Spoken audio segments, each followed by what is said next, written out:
From the Presidential Palace, Manila, Dateline Malacañang.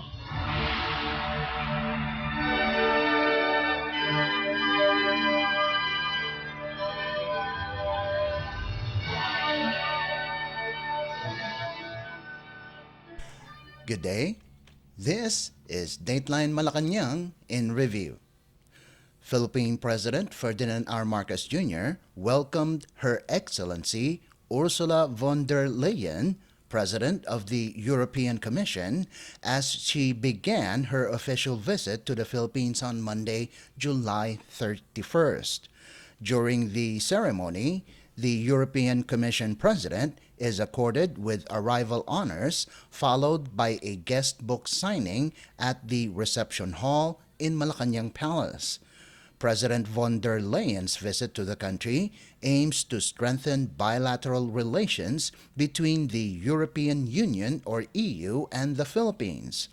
The visit also intends to foster cooperation and collaboration in various sectors of mutual interest, including trade, economy, development, maritime, climate and environment, space cooperation, and digital connectivity, among others. The milestone visit holds great significance in the renewed momentum of EU-Philippines bilateral relations, as it marks the first official visit by a president of the European Commission in nearly 60 years of diplomatic ties. Let's listen to the statement of Philippine President Ferdinand R. Marcos Jr. Your Excellency, the European Commission President Ursula von der Leyen, the honored members of the European Commission and Philippine delegations, members of the Malacañang Press Corps, ladies and gentlemen, good morning. Madame von der Leyen and I concluded a successful and productive bilateral meeting. This is the first visit to the country by the President of the European Commission. But during our meeting, we discussed economic relations with particular focus on revitalizing trade between our two regions. I welcome the conduct this year of the scoping exercises between the European Commission and the Philippines towards negotiations for a Philippines-EU free trade agreement. The Philippine government experts will work with the European Commission in achieving a bilateral FTA. On development cooperation, we committed to conclude a financing agreement on the Green Economy Program in the Philippines, a grant worth 60 million euros, which aims to support the Philippines in areas such as circular economy, renewable energy, and climate change mitigation. I likewise acknowledge the EU's staunch support for the Bangsamoro peace process, as well as the development of the country in areas such as rule of law, injustice, agriculture, space cooperation, and disaster management. I also thank the European Commission for their decision to extend the recognition of the STCW certificates issued by the Philippines, as this has a positive impact on the employment of more than 50,000 Filipino seafarers working on board EU flag vessels. As I mentioned to Madam President von der Leyen, the Philippines and the EU are like-minded partners through our shared values of democracy, sustainable and inclusive prosperity, the rule of law, peace and stability, and human rights. The continued exchanges between Her Excellency and myself, which started in Brussels last year, is a testament to our joint desire to bring our bilateral relationship to greater heights. Let this be a new beginning for the strengthening and the deepening of all our ties with the EU and the Philippines. Thank you. President Ferdinand R. Marcos Jr. Dateline Malacañang. Philippine President Ferdinand R. Marcos Jr. on Monday urged the Department of Education, or DepEd, to continue harnessing the country's student athletes' talents and sportsmanship to succeed not only in their chosen sports and academic work, but in their journey in life. In his speech during the formal opening ceremony of the 2023 Palarong Pambansa at the Marikina Sports Center in Marikina City, the President also called upon local government units or LGUs to encourage schools to participate in competitions so that the students may learn discipline to realize their goals. Let's listen to the statement of Philippine President Ferdinand R. Marcos Jr. This administration believes in the transformative power of sports, not only in improving one's strength and agility, but also in building up character and discipline. I urge the Department of Education to keep harnessing the talents and sportsmanship of our student athletes. Continue to leverage your reach and resources to provide them with the support, training, and opportunities that they thrive on and on which they will succeed. Also, I call upon the LGUs, our local government units, to encourage school participation in sports competitions.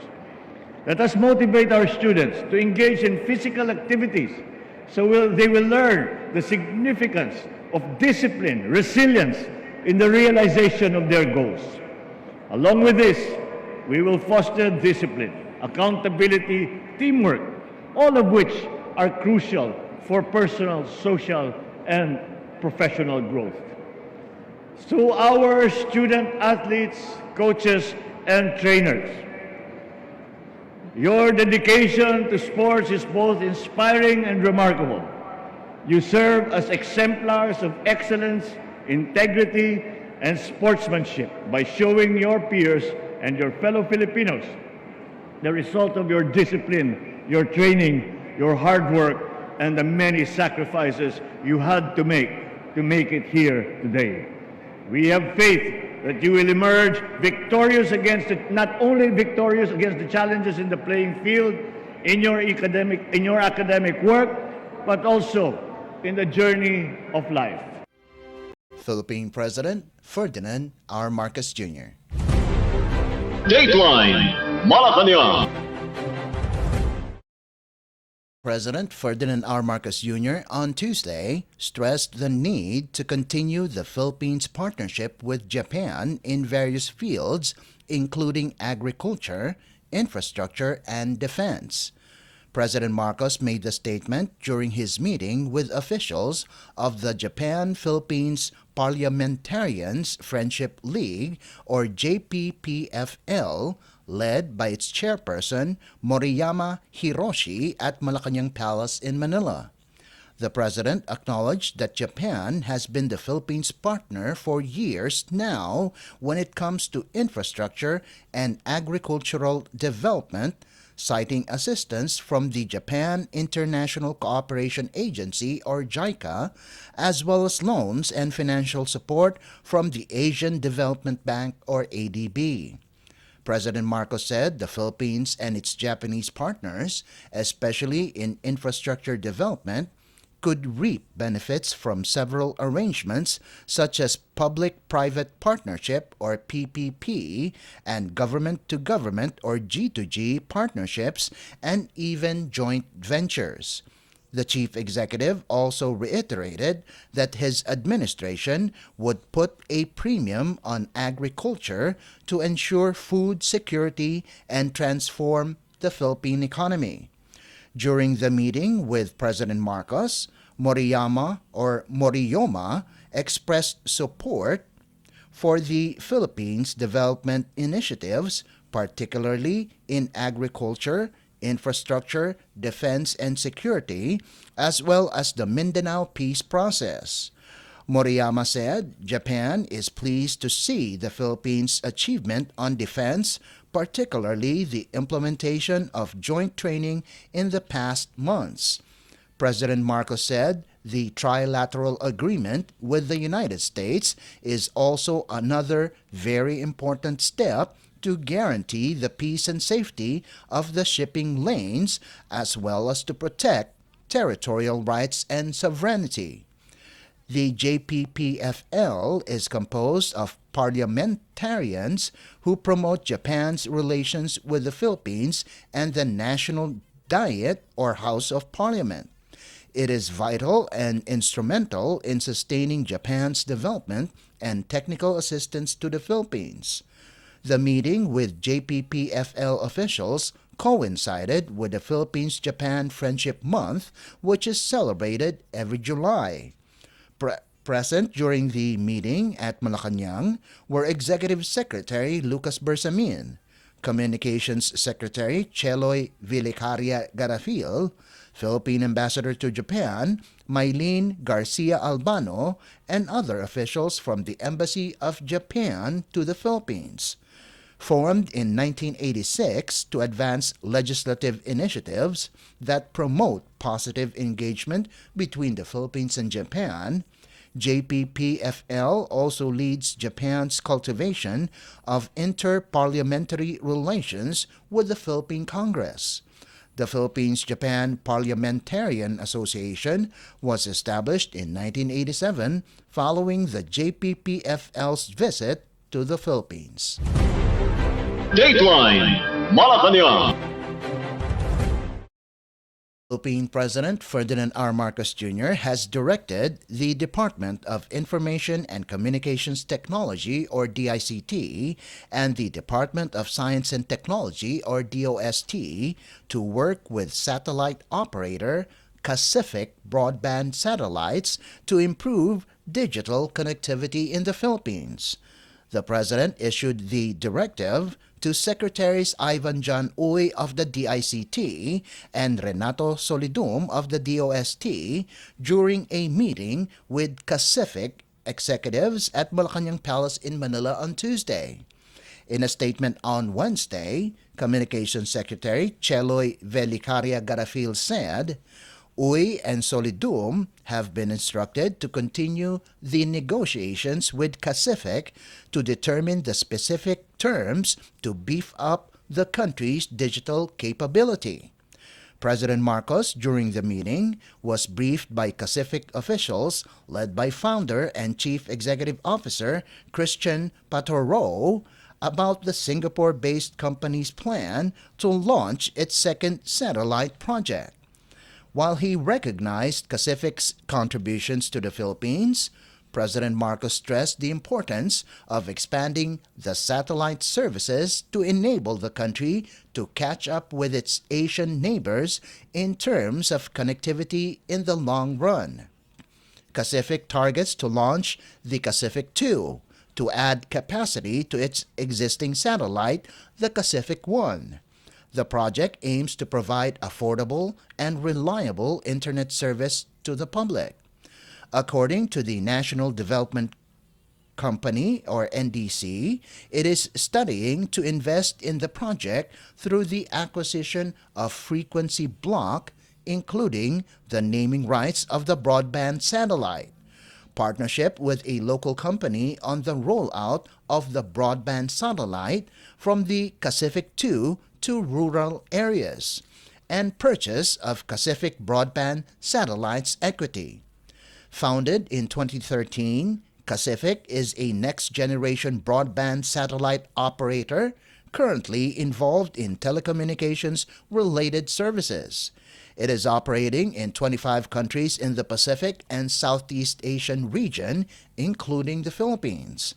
Pacific provides reliable, fast, and low-cost satellite internet in Asia-Pacific and gives the government an opportunity to own its satellite. Dateline Malacañang. Philippine President Ferdinand R. Marcos Jr. will go on a state visit to Vietnam in January of 2024 as the two nations seek to reinvigorate their strategic partnership formed in 2015. In his opening remarks for the 10th Philippine-Vietnam Joint Commission for Bilateral Cooperation meeting on Wednesday, Foreign Affairs Secretary Enrique Manalo said the visit would provide an opportunity for both President Marcos and Vietnamese President Vo Van Thong to discuss how to raise our bilateral ties to even greater heights. During a meeting on the sidelines of the 42nd Association of Southeast Asian Nations or ASEAN Summit in Indonesia, President Marcos and Vietnamese Prime Minister Pham Minh Chinh agreed to strengthen the strategic partnership by expanding engagement on various areas of cooperation, including defense and security. The chief executive also sought to craft an agreement to avoid any untoward incident in the South China Sea.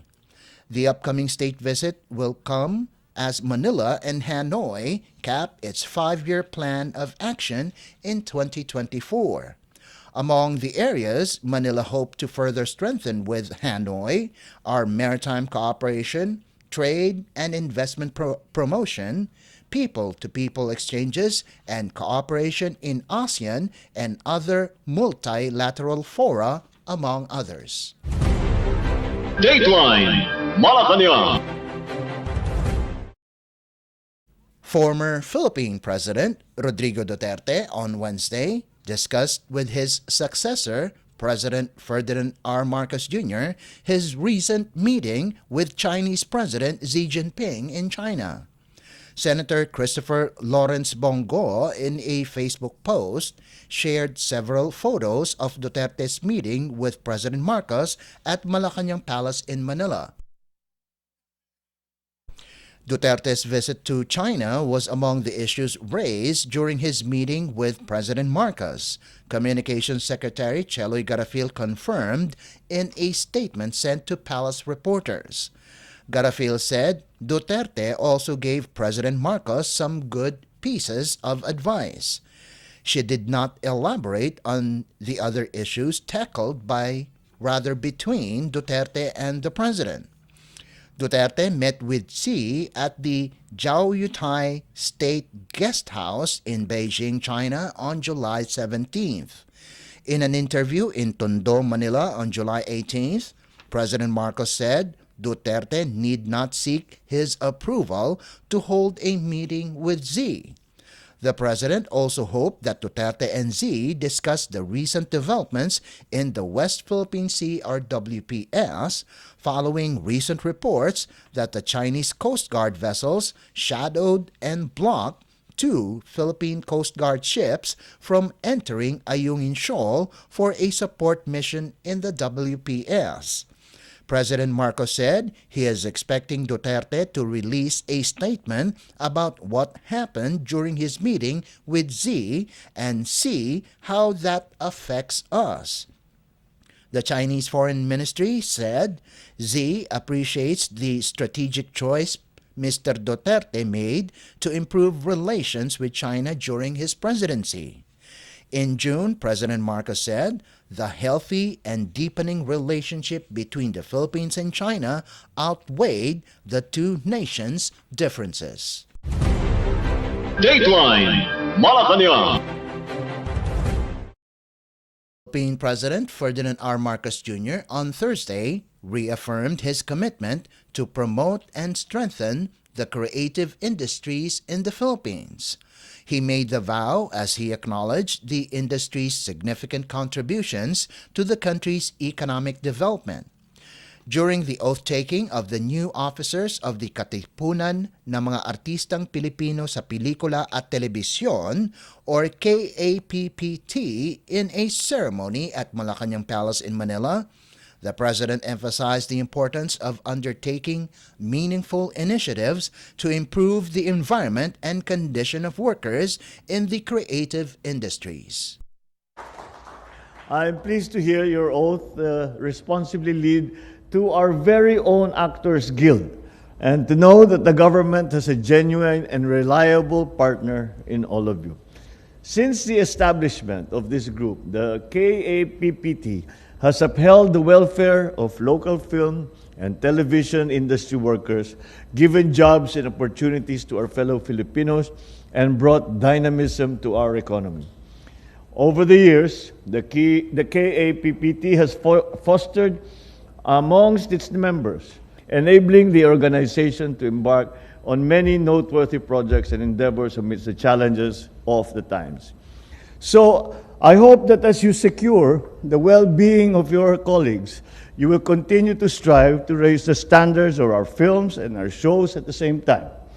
It is also my wish that you make use and maximize the advantages brought about by new tools, new technologies, new platforms to showcase Filipino excellence and artistry on the world stage. Through the effective combination of these technological developments in your craft, you have greater opportunities to share our tradition and values farther than ever, even as you continue to mold, to influence, and to shape the society that we live in. I congratulate all of you, and I thank you for your desire to create a better industry that future generations can appreciate, enjoy, and be proud of. Republic Act or RA 11904 or the Philippine Creative Industries Development Act, which lapsed into law on July 27th, mandates the promotion and development of Philippine creative industries by protecting and strengthening the rights and capacities of creative firms, artists, artisans, creators, workers, indigenous cultural communities, content providers, and other stakeholders in the creative industries. RA 11904 defines the creative industries as trades involving persons, whether natural or juridical, that produce cultural, artistic, and innovative goods and services originating in human creativity, skill, and talent, and having a potential to create wealth and livelihood through the generation and utilization of intellectual property. Under the law, creative industries include these domains: audiovisual media, digital interactive media, creative services, design, publishing and printed media, performing arts, visual arts, traditional cultural expressions, and cultural sites. Dateline Malacañang. And finally, Malacañang will be hosting on Sunday its second Concierto sa Palacio or KSP, or in English, Concert at the Palace, which will feature new and emerging Filipino artists. In a statement Friday, the Presidential Communications Office, or PCO, said more than 300 Philippine athletes will be part of the audience on Sunday in recognition of their efforts to bring pride and honor to the country. The concert will start at 6:30 in the evening. The PCO said that the second KSP will feature powerhouse vocalists Chloe Redondo, Eman Bunyao, Jopper Rill, and Kevin Traqueña. Beatbox artist Adrian Adbeat Ferrer and Neil Ray Llanes will also perform in the concert.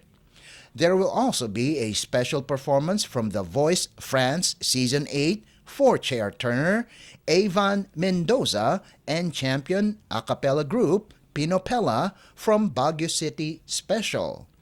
The professional dance group Douglas Niera's Power Dance will round out the list of performers. The concert will be live-streamed through the official Facebook pages of Concierto sa Palacio and Radio Television Malacañang or RTVM. A live broadcast will also be available on RTVM's YouTube channel. An initiative of the Office of the President, the concert series debuted in April of 2023 to support the creative industries, especially after the pandemic.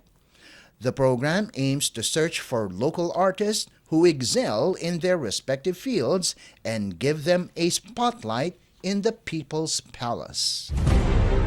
Dateline Malacañang. Before we conclude our program, we would like to invite everyone to come and visit our Facebook page at Radyo Pilipinas World Service.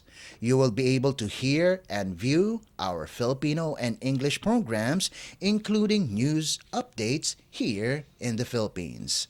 Kindly subscribe, like, and share our posts as well.